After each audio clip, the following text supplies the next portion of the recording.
Today's discussion is on the use of neurographic art to help with anxiety and stress relief. Leading our discussion today, and we're super excited about this, is Robert Jackman.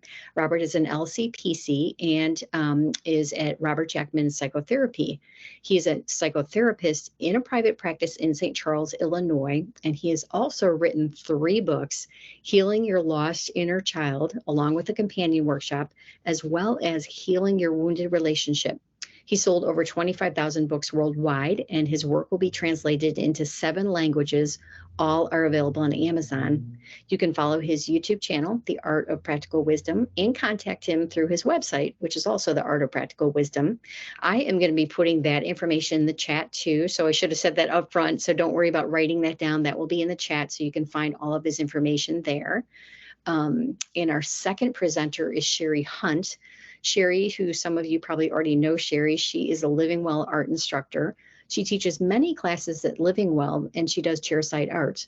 Most recently, she has been holding classes on neurographic art, and some of you may have taken them. She is amazing, so she's going to be part of this conversation today with Robert. We also have another special guest joining the conversation today, and we're super excited about this too. It's artist in Northwestern Medicine Administrative Assistant Terence Jones. Terence works downtown Chicago, and he has created several pieces of art. Many of them are proudly hanging in Northwestern Medicine buildings as well as other hospitals. So really, really cool that he's here today. He is going to share some of his art today too. And he's also going to share how he started doing neurographic art without even realizing it was an art form or even had a name. So it's a really interesting way how this all came together. So you'll learn more about that in a bit. So with no further ado, I do want to welcome Robert and Sherry. Hi, everybody. Thanks for being here today. My name's Sherry, and I am honored to have my friend Robert here with me today. We're just going to talk a little bit neurographic. If you have a piece of paper and pen at home, you can do it with any kind of pen. You're welcome to doodle along with us.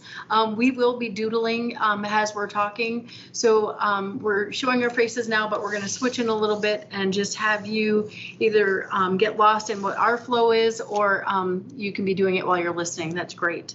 So neurographic art is my all-time favorite art form right now. It's trending. It's pretty new art form, but it's been around since 2014. And Pavel Piskarev was a Russian psychologist and architect who's come up with this. So there's things on Facebook. You can join different groups. I've been doing it with my patients, chairside art, which the benefits are crazy, and we'll get into that. And then also I've been having neurographic classes virtually during COVID. Now we're in person here at Living Well. So been doing some classes like that. Today we're going to talk about the benefits of neurographic and really get into that. So I'm going to be asking Robert a few questions. We're going to just go back and forth, and then we'll be looking at Terence's art at the end. So I just wanted to ask you, Robert, about how does neurographic art tap into the subconscious? Well, first I want to say thank you for having me here. I'm really excited. And I want to say to everyone who's listening and watching, thank you for the work that you do. Thank you for being such a bright light and helping so many people. We never know how we're helping others, but just the smallest gesture can mean so much. So what I love about this art form is that it gives the subconscious really an outlet. So the subconscious speaks in symbols and images. So it, in a very intuitive way, this allows us to begin to process things that are deep within. So the psychologist Carl Jung said that we need to, until we give the unconscious a consciousness, it will direct our lives, and we will think that it's fate. So it's so important for us to begin to give ourselves that permission to just have this sort of expressive art where we're putting ourselves out there. Because if we don't acknowledge what's in our subconscious, it's going to come out in dreams, so it's going to try to get our attention that way. But it also will go into what Jung called the shadow self. And the shadow self is all the stuff. It's the monsters that chase us in the dark. It's all the things that we fear. And what this allows is that release of this. So much of this work is about releasing. It's the energy transfer. So it's bringing out the unconscious into the consciousness. And what I like about it is that it's a demonstration. So anytime we write things out or we talk them out or we draw them out, we're making that stuff that's inside of us at a deep level, we're making it real. So it helps us to process it. So much is happening on all these different levels and layers with this work that we're not consciously aware of. And that's what I like about it. And how can individuals use neurographic art as a part of their toolkit or coping skill or coping mechanism to help them get through struggles or diagnosis? Well, going back to so many of you are probably working with folks who they're just learning of a diagnosis or they're in the middle of treatment. They're going through a tremendous experience in their life that maybe they've never been through before. And so this process gives an outlet. It allows that expression. So the body speaks in movement.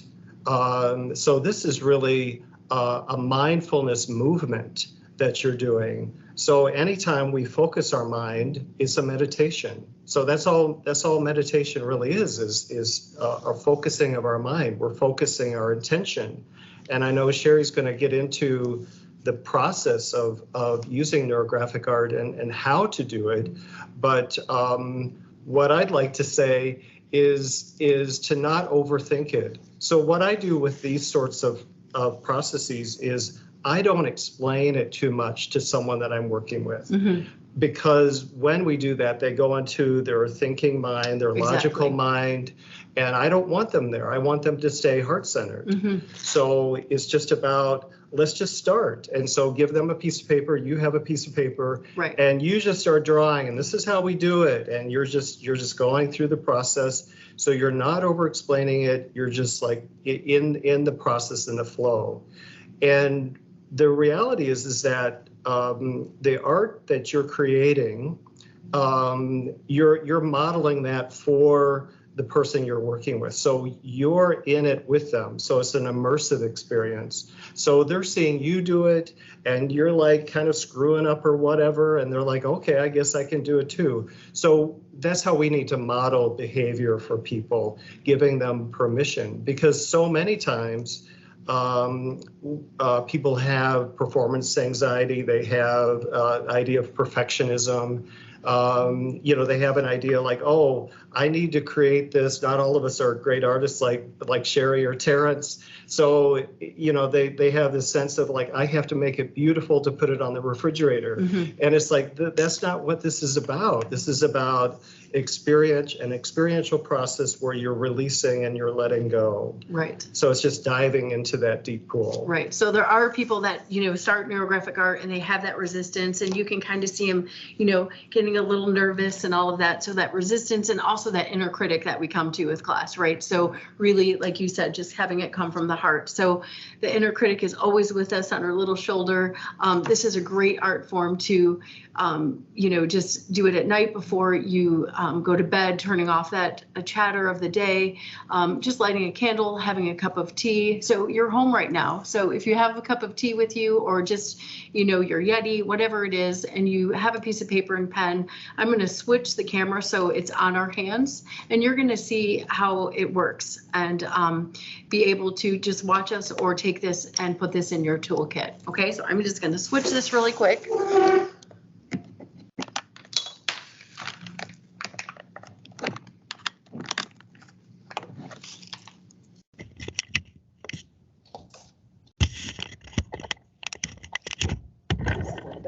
So you're going to see both of our papers. Right. That's good, right? Okay. So first of all, what you do with the neurographic art, I usually start with a permanent pen. I like a Sharpie just because if I do any kind of other media on top of it, like a water soluble, it's going to allow me to not have whatever the Sharpie running, right? So there's different Sharpies. There's your chisel tip, which is great if you're using a big piece or a canvas. There's just your regular fine point. And then if you're going to add any little details, we have the ultra fine point. So I was at the grocery store the other day. I think it was Walgreens, and they had a pack. I was the happiest person ever. I've never seen the pack. It had 2 chisels, 2 of each. And I was like, oh my gosh, I didn't even care about my groceries at that time. So these are all around. You can get them at Walgreens when you're picking up, Kleenex. You can get them at Osco, Meyer. Sharpies are everywhere. Any kind of paper that you have works. If you are using a surface like your kitchen table or dining room table, I always say put a piece of paper underneath it if you are using the permanent marker. If you're at at a desk, or if you're waiting for a doctor's appointment, or you're taking someone to a doctor's appointment, you can fit small pieces of paper. I love index card size. Post-it works for this. And there's also the index card that has the lines on the back of it. So usually when we start our neurographic piece, we write on the back of it. So with the lines, you could actually write a little bit and then flip it over. The only thing with that is if you are using a permanent marker, it will bleed through. So with the lines, we're gonna write something, an intention, use it like a ballpoint pen or a pencil if you are using that. But I love the idea of the index cards because you could keep them in a box, almost like a perpetual calendar, kind of have those in a little index box. So we're going to get started. I gave a little bit of time just telling what kind of pens and paper to use to get your own. We just have a small piece of paper. On the back of your paper, I do want you to write an intention, whether it's a fear, a challenge, an uncertainty, a discomfort in something that you want a boundary set. If you're manifesting, if you have a dream, or if you're planning, if you're healing from something, some kind of rage or resentment, frustration, or if you're just burnt out from every day and the uncertainties of COVID, or just what's going to be happening with the surgery coming up. So just take a minute on the back, and you're going to just write that intention on the back. It could be good and it could be bad. It doesn't have to be a struggle you're having. Okay, you're going to flip over your paper, and then what you're going to do while you're thinking about your intention, you're going to take about 30 seconds, your pen to paper, and you're just going to go ahead and make a line. The 2 components of neurographic are the organic line and the rounding, which I'll talk about in a minute. So you really want to use your whole space, really stretch it out. We're not thinking about it. We're just letting it be loose and expressive. If there's any areas that are still white, you can continue to add circles, or if you like hearts, you can do that. You're really filling up your space, or you can continue on with another line. Your line is going to be ended either off the page. You're going to take your kind of a walk of your line for a walk. It's either going to go off the page or it's going to end. So you're going to have a shape. Okay, now the big thing about the neurographic, it's 2 components. Like I said, your organic line and then your intersection. So with your intersections here, you're going to take your intersections and you're going to round out them. So rounding out just means almost taking a little elbow noodle and putting it right in there. So some people at this point, this is where they find the resistance. They feel like they're, might not be able to do this. So some people just do this and they're thinking that they're just going to do it real quick. This is where it becomes in that meditative state where you're just kind of breathing, making sure your line is going to be rounded out, but you really want to go slow and just think about it. Get some piano music. What I like about doing this is I think it's very soothing to do this process. And what I thought about was, I don't know, some of you might have heard of feng shui, which is the Chinese art of placement. And in feng shui, we've all walked into a room that didn't feel comfortable at first.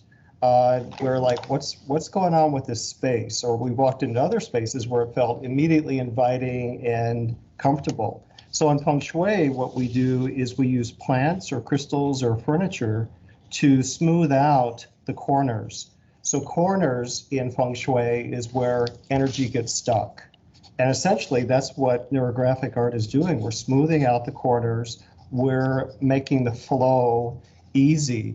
So subconsciously, what's happening is we're saying, oh, I'm making this comfortable. I'm making this easy. I'm making the flow happen. And so that's where this medium is working on so many different levels that we don't need to explain it to someone. It's just happening naturally. So as maybe some of you are doing this at home with us, where you're noticing how it's just like the more you round out these spaces, it's like you can just breathe easier. It's just like there's a flow to it. Mm-hmm. And two, when you do your line, some of you might have a little shakiness with your hand, and that's okay. That's what I love about the permanent marker. The chisel tip can always go back and kind of clean up your jagged lines. There's no right or wrong in this. It's, you know, just really kind of falling into the flow. So you can do the little elbow. Sometimes if you get a little bit of jagged, I take this line here and I just really, like Robert said, really kind of bring it in to going to the next, okay? I do have a piece that I have finished that kind of gives you a little bit of the look on all the rounded, not all of it's finished. I do like to include a little bit of thicker line here and there. So if I am going to be adding color, I don't lose it by swallowing up the line if it's too thin. And also too with mine, I like to take a chisel tip and kind of frame it all with just a black frame, which is really nice. It kind of grounds my piece that way, which I really like. And again, using the chisel tip just on its side. Robert, do you find that this helps the situation? Like if I am working through something, if I am working through a diagnosis, or if I want to let go of some kind of worry, things I can't control, how is this helping it? Well, I was at a conference last week and someone mentioned about deliberate directed daydreaming. And they weren't talking about neurographic art, but essentially that's what this is. Mm-hmm. It's the daydreaming. It's the just going into a space where you're just letting yourself go into that flow. So the intensity of your life being turned upside down, getting a diagnosis, or yourself or a loved one receiving that diagnosis, there's an immediate fear that comes in. Very naturally, that fear comes in.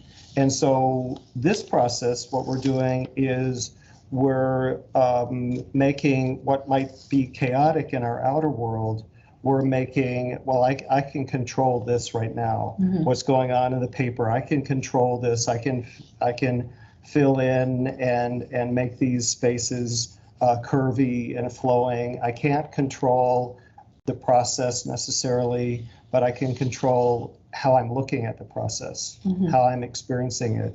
So the work that you're doing in this process, in this medium, is the journey. So like watching Sherry work so effortlessly doing this work, this is the journey. So the finished product, you know, can be beautiful, but the process is the journey. Mm-hmm. Yeah, we don't sometimes, and that's where our inner critic is going to get in the way and just be like, oh, mine's not good enough. I'm not, you know, good enough to the person next to me. And it's really all about the flow and the process. We don't want to carry or worry so much about the product. It's really just about the process. And it's amazing. I've had patients where I've done chairside art, and they've come up to me like in the waiting room, like, Sherry, oh my gosh, thank you so much for showing me the neurographic art. I wasn't able to sleep. I was worried.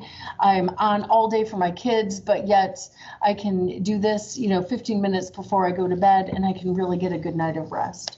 So it's really, you know, it's not only helping folks with cancer, patients with cancer, it's helping so many others, those with anxiety. Mm-hmm. I also think that, you know, someone who has ADHD or mm-hmm. a patient who's on the spectrum, that this would be a great way to help focus all of this sort of scattered energy that they carry and really help them bring it in.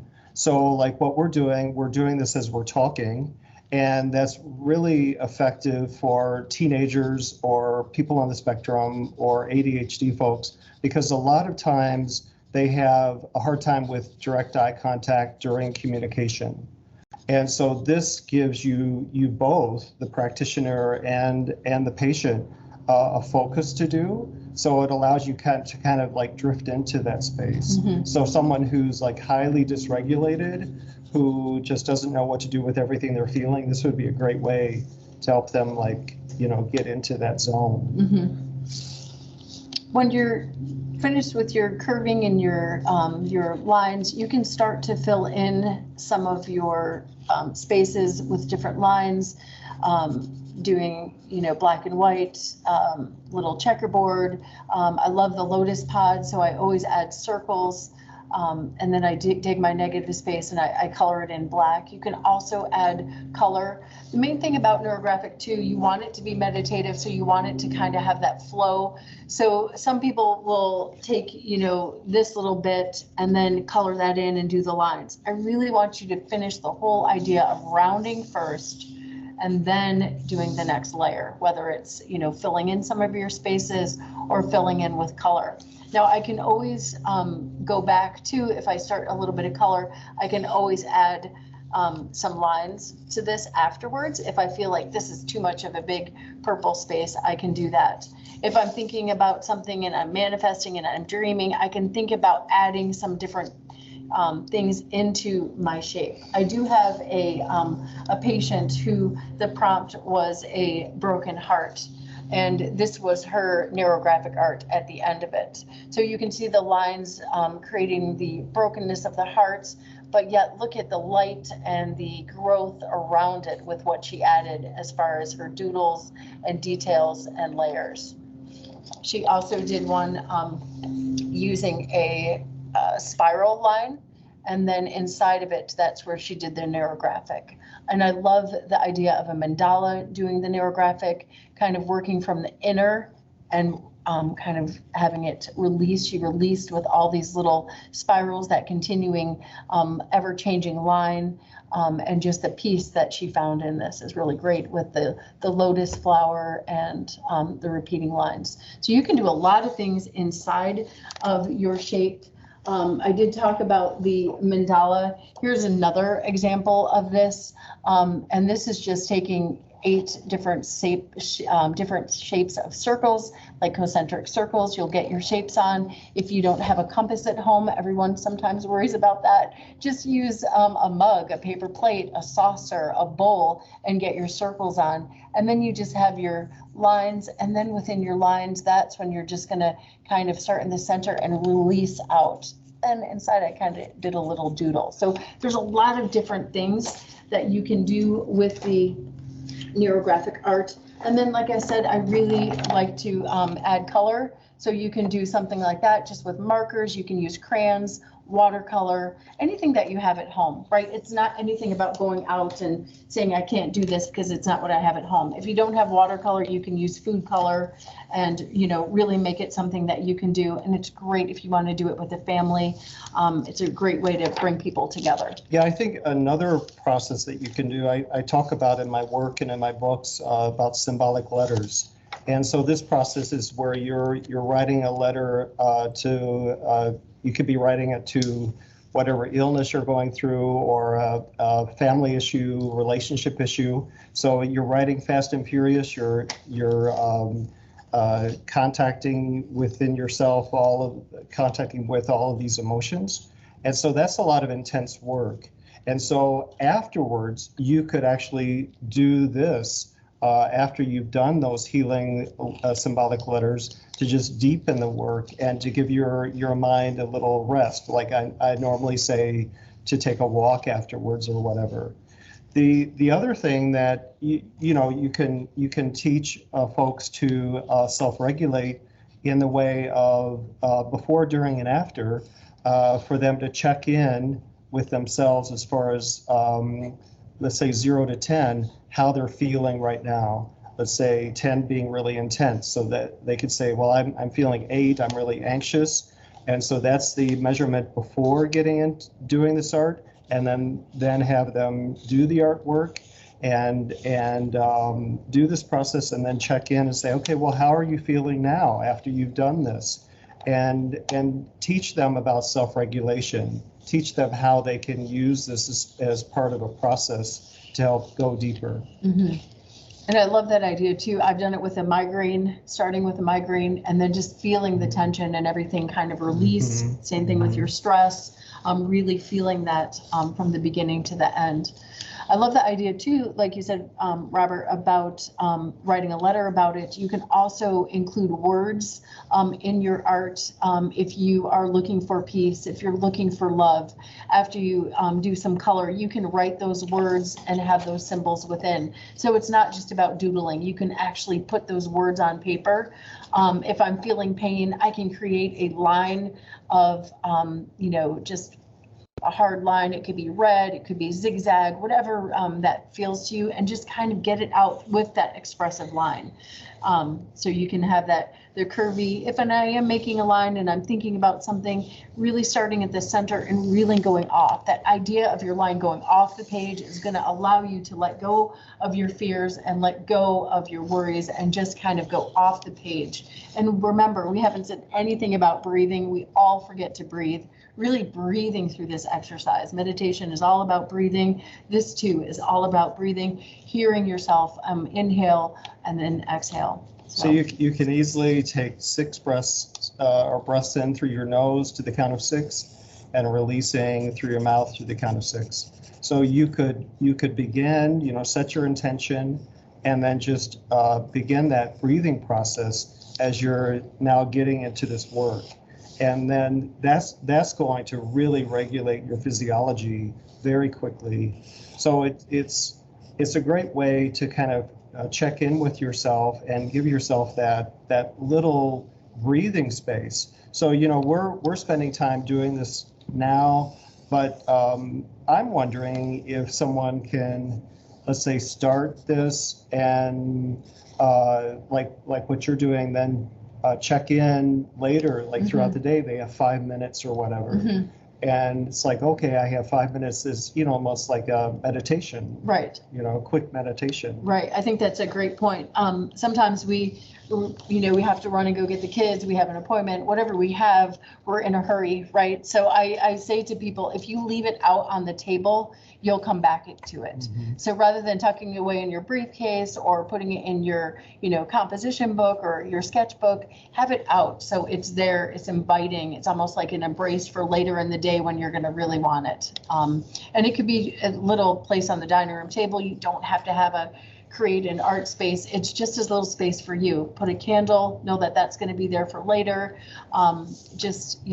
Whatever your, whatever music, just kind of set up a little space for you. And like I said, it doesn't have to be anything that, you might not already have. So.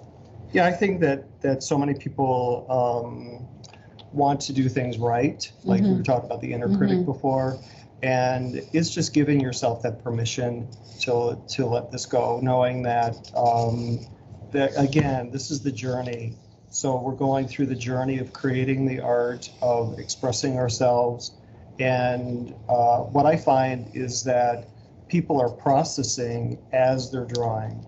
So a lot of times after they draw, they'll come and say, oh, well, now I recognize this happened in my life, or I recognize that I've been carrying this. Why have I been carrying this?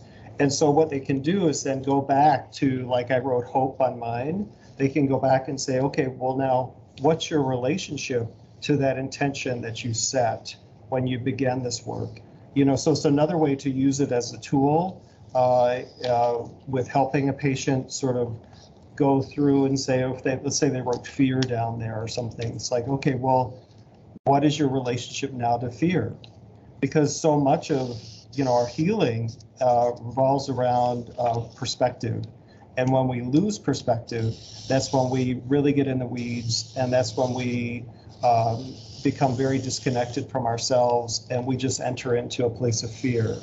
And so this is a way, again, of bringing us into the present moment, of focusing this, mindful meditation, this movement that we're doing, and it's going to help process that. Mm-hmm. Yep. And it's really just falling into gently into the creative flow. If you have, kids at home, if you've got phones ringing, make sure you turn off your phones. Tell your kids, this is what I need right now. I need 15 minutes. Give yourself permission this is like self-care, right? So really give yourself permission to do this. So I think I want to introduce Terence right now. Is there anything else you want to say about this, Robert? No, I think we're doing great. Okay, awesome. Well, I'm going to switch this around a little bit here. And a funny thing happened. I was doing a interview for a wellness kind of segment for Northwestern, and I came back a few days later after the weekend, and I got an email from Terence Jones saying, "Oh my gosh, it's so nice to meet you." And that's all I'm going to say. I'm going to have it go from there. Terence, go ahead and introduce yourself. Welcome. Thank you so very much for having me. I saw this neurographic piece in the header on the NM connections page, I believe. Yeah, And this right here. yes, and it absolutely blew my mind. I'm like, wow, so this is actually a thing, So I've been doing these things I call them brain clouds. I've been calling them brain clouds the whole time because it's just me putting what's in my thoughts out on paper or on canvas or however. But I've been doing these since I was a kid, and I started to, just in times where I'm stressed or if I am dealing with something, I always found myself doodling and filling in these doodles. A lot of times what's going on in my life is incorporated in these because I use words, terms, phrases, and it just started to look beautiful to me. And during the process, I'm letting it go. I feel better after I've done. Like this thing that I started with, it's gone. I didn't even know that was even a thing, but I just been doing it. So how I got to do the pieces at Northwestern is I was at my lunch break doodling once, and one of the physicians saw the piece, and she's like, "Well, I'd like one of these. Can you do one of these for me?" So I did one for her big and had it framed. I incorporated some of her culture in there, her religion and culture, and brought it back to her, and she purchased it. She gave me a nice little price for it. I didn't ask for anything, but she just, and then it just started from there. They saw this one, and then one of the other hepatologists asked for one. I did a bigger one, and by word of mouth, it spread all over the hospital. Now I have pieces in 5 or 6 buildings, and I would say maybe 20 or 30 offices on campus. So it just started growing that way. I didn't even know that it was a thing at the time. And right now, what I'm doing with my church is my wife and I are in a marriage group. And we sometimes invite couples to the house for couple night paint events. And we do these brain clouds. What I find, one of the pastors, a couple of the pastors told me that all the things that they're doing, this is one of the most relaxing experiences they have had. And I was like, wow, I didn't even know that. I was just glad that I could, offer the space for them to relax. I know what they're doing, ministering all over the world. And it was just, all came together in that way. And the pieces I have at Northwestern, I often have people come into the lobby, they'll ask about it, or they're standing and they're looking and they're putting things together, the shapes, and they're seeing different things. I'll just walk up and start talking to them about, what they see. And then later on, I'll reveal to them that I'm the artist. And you'd be surprised how people connect with these pieces. They've always been the most drawing form of art that I do. I do a whole bunch of different styles of art, but that has been one of the most drawing ones. And for me, it is absolutely the most therapeutic one Absolutely. Mhm. Yeah. So Terence, I love your story because you were really young, who I referenced earlier. He called what he called the collective unconscious. And I believe what you were doing is you were tapping into the collective unconscious with this work. You were just very naturally drawn to this, yes. and it's such a beautiful expression. Mhm. Yeah, it is absolutely. I have come to enjoy watching people come into the lobby where I work because there are two huge ones, 4-foot by 4-foot ones in the lobby where I work. Is this one of them here, the one that you sent me? I'm going to show that one. This piece right here is a piece I donated, well, not donated, I entered into an art contest they were having for Nurses Week. So all of those terms are in there related to nurses and what they do. And you have the caduceus in the middle, which is like a nursing symbol, and all of those words and terms. And then the color for me and the flow of it and how busy it is reflective of what nurses do every day. I've been working with them for 20 years, and I see they're just like multitasking throughout the day. And at the same time, they're kind while they're doing it and patient with people. And it's just, and this piece did win most inspirational in the contest. So yeah. Yeah, well, thank you. Thank you for sharing this. Terrence, did thank you you. also want to share other pieces? I think you'd mentioned. Yes, I have a few pieces. I'm Yeah. gonna try to share my screen really quick, Okay. and then I can show. Let's see if I can do this. I can see how people just really relate to your work, Terence, and because there's such a love in your work, Mhm. integrity and strength, and there are just so many things I see in your work that are just beautiful. The Thank one you. that I was holding up that held the award, was it watercolor, marker, alcohol inks? What did you use besides the black line? That is all acrylic on canvas. Okay. Yeah, that's all Wow. acrylic on The canvas. background here that you have is so like flowing. It's just really, it It's almost looks like alcohol ink to me. So that's why I was, yeah. it's text. Well, I used an acrylic medium, and I mixed it with acrylic paint, and I poured Okay. for the Oh. background. Yeah. So, and this is a piece that's hanging at Northwestern. This is Elizabeth Blackwell. She's the first female physician in the United States. The chief of gastroenterology tapped me to do this piece during Women's Week last year. So Beautiful. Yeah. Mhm. And the colors, I love the complementary colors in it. And oh my and God. this is a pour, and then I used the textures that naturally the shapes that naturally formed in the pour to highlight with color. Mhm. Okay. This is called the mind of COVID. I was during COVID, I was working from home for a year. So when they sent me home in March, a little over a year, when they sent me home in March of that year, the beginning, I pulled out this canvas and I started putting things in it that I was hearing from the news reports and from the CDC and all of these things, and just how I was feeling at the time. I worked on this for an entire year. Wow. This also too is hanging at Northwestern. I then, once we returned to work, donated it at the last year's gala at the Digestive Health Foundation. I'll do this cardiology themed Ooh, one. look at that. Wow. Wow. So oh my if you God. can look at it, you can see the heart in there. Yes. Yes. So this one is Dr.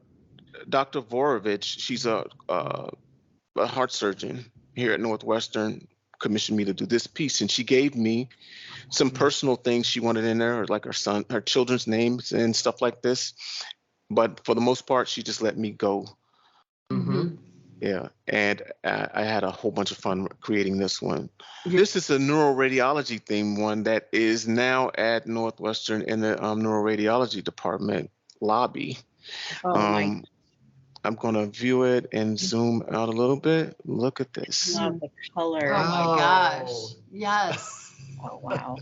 Wow. Yeah, so you You're see, talented, man. Yeah. thank you very Really. much. You guys, I'm telling you, like a light bulb came on when I saw this, what you were doing, and I Yeah. understand why.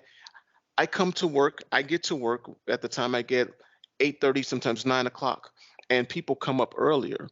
I have come to into the lobby many times and seen people coming from different parts of the campus to watch this artwork in the lobby. Mm-hmm. Wow. Yeah. Someone's told them, "Oh, it's over there." So and they've come. So I understand the concept of how it's working and how it's connecting Yeah. the neurons and stuff like On a, that. on a Yeah. deep level. Subconsciously, yeah, Yeah. subconsciously. I love it. I love that our universe has collided a little bit. So nice to have you today, Terence, and thank you for sharing your amazing artwork. Yeah. So, Truly Thank you very talented. much. Truly, yes. Thank you Oh guys my for gosh. having me. Thank you guys for having me. I would love to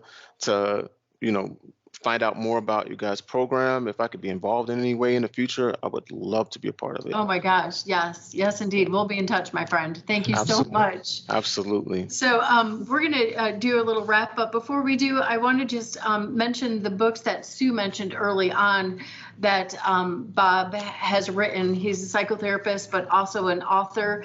He has Healing Your Wounded Relationship. With a beautiful cover. I love that. And then there is Healing Your Lost Inner Child.